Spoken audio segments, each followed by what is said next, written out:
Pues ya estamos de vuelta aquí en Observatorio. Ahora nuestra sección desde el campus, en la que, como usted sabe, tratamos un tema distinto al que ha ocupado nuestra atención en la parte medular del programa, pero no menos importante, Polín, no menos importante por la coyuntura, por sus significados, por lo que ha sucedido, y pues no podíamos dejar de tratar, y menos contigo que coordinas la cátedra extraordinaria Benito Juárez, el tema de la visita de Francisco a México. Un primer balance, Polín, de lo que ha sucedido en estos días en los que ha estado ya en México el jefe de la Iglesia Católica. Bueno, creo que debemos subrayar 3 puntos, ¿no? El primero es la sobreexposición mediática de la visita del Papa en los medios de comunicación. Creo que la visita del Papa ha ocultado otros temas de gran relevancia tanto a nivel nacional como internacional, y pienso, por ejemplo, a la situación dramática del sistema penitenciario mexicano con el caso Topo Chico, ¿no? Terrible Topo Chico en Claro, y entonces que, bueno, además de esta sobreexposición, también desde mi punto de vista la ausencia de voces críticas al respecto, y especialmente desde la laicidad, ¿no? Con excepciones notables como, por ejemplo, la cobertura de Roberto Brancarte o algunas columnas como las de Jesús Silvergos o de Diego Valadez. Ok, pero dirías entonces, por un lado, los medios de comunicación totalmente rendidos ante la visita. Claro. Yo coincido contigo, incluso es abrumador, a mí me resulta agotador también la cobertura, pero además creo que tiene razón.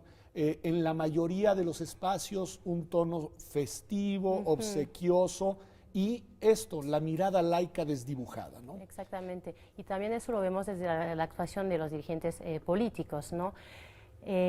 Siempre aquí nos encontramos otra vez en este dilema de el Papa como a la vez jefe de Estado de la Ciudad del Vaticano y líder religioso sumo pontífice de la Iglesia Católica. Aquí la clase dirigente mexicana justificó su protagonismo en la visita al hablar de visita de Estado, ¿no? Y por lo mismo el Papa ha sido recibido en el Palacio Nacional, lo que fue una situación inédita en México. Pero creo que si se trata de un protocolo de visita de Estado, también tiene la clase política que ser intachable, ¿no? Claro. Y creo que no fue el caso. Vimos pues varias actuaciones pues que traducen cierto sometimiento del poder civil sobre, bueno, en función del poder político, ¿no? Vimos algunos gobernadores que volvieron a besar el anillo papal, o también la actuación del gobernador de Nayarit, que intercambió un par de palabras con el Papa y que después se retiró en una postura de oración en el Palacio Nacional. Entonces creo que eso no lo podemos ver solamente de forma trivial o anecdótico, sino que muestra que todavía falta en la clase dirigente mexicana una ética pública de la laicidad, ¿no? Que no solamente es un principio constitucional, sino que implica para los servidores públicos un deber de reserva en función de sus propias convicciones. Me parece privadas. clave y tienes toda la razón. Y además el mensaje es muy nítido. Si era visita de Estado, debieron de haberse comportado como visita de Estado y punto. No mezclar ellos mismos esta situación. Hay una dimensión que yo la he platicado contigo en otras ocasiones, pero me gustaría en este contexto escuchar tu voz, que tiene que ver con el trato que supone una visita como esta para quienes no forman parte de eso que llaman la comunidad católica, que son muchos miles de mexicanas y de mexicanos que profesan otras religiones o que no profesan ninguno, y que además ha sido, digamos, una tendencia, un porcentaje que ha ido aumentando en los últimos años. ¿Cuál es tu opinión de este trato privilegiado a una iglesia sobre las demás? Sí, creo que, por ejemplo, eso se hace patente en el mensaje que dio Peña Nieto justamente en el Palacio Nacional, ¿no? Ciertamente habló del Estado laico en su discurso, pero lo hizo de una forma muy restrictiva. Solo habló de la laicidad como libertad religiosa, cuando sabemos que aquí la laicidad mexicana es un proceso histórico de autonomización del Estado y de las iglesias, y que es precisamente este proceso que permite la libertad religiosa, pero también la libertad de conciencia y de convicciones éticas de todos los mexicanos, lo cual sabemos no todos son católicos ni mucho menos guadalupanos, ¿no? Entonces yo creo que sí hay un trato privilegiado a la Iglesia católica, y inclusive en el discurso de Peña Nieto pues hubo en varias ocasiones expresiones como México quiere al Papa Francisco, o este tipo de cosas, ¿no? Donde no se distingue realmente a los mexicanos que no son católicos. Yo estoy de acuerdo y creo que ahí hay otro tema, digamos, a reflexionar y que tiene que ver con toda la agenda de no discriminación, claro. porque después de todo el trato privilegiado para algunos, por más mayoritario que sea el grupo, se convierte en un trato discriminatorio excluyente para otros que cuentan, que tienen los mismos derechos, que son tan mexicanos como los católicos y que tienen todo el derecho a profesar o no profesar la religión de su elección. Claro. Un punto, Polín. Habrá que reflexionar una vez que el señor Francisco Bergoglio, como lo queramos llamar, se suba al avión desde Ciudad Juárez y regrese a Roma. Habrá que reflexionar sobre algunas lecciones que dejó esta visita. Harán seguramente los creyentes sus propias reflexiones, harán también los actores políticos otras.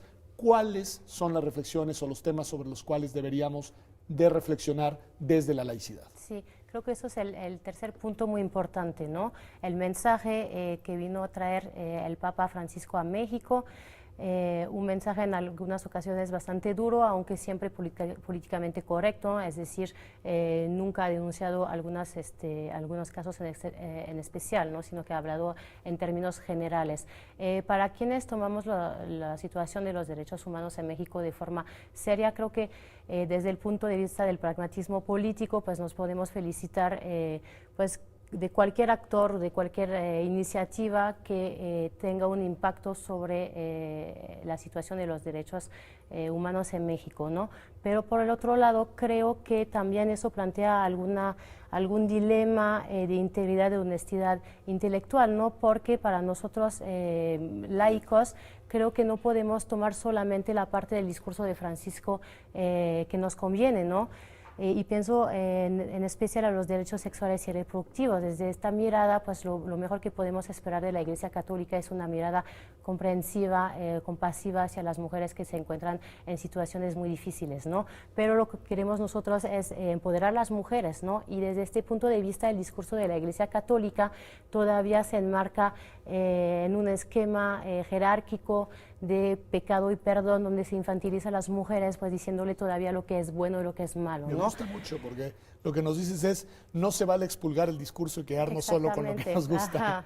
Entonces creo que desde la perspectiva laica lo que tenemos que hacer es construir una narrativa de los derechos humanos a partir de los principios que compartimos todos y que son los principios que están plasmados en la Constitución: libertad, autonomía, igualdad, no discriminación. Me parece muy bien y me parece que además nos ayuda también a comprender lo que está pasando. Ya me lo decía Roberto Blancarte hace algunos días en este mismo espacio.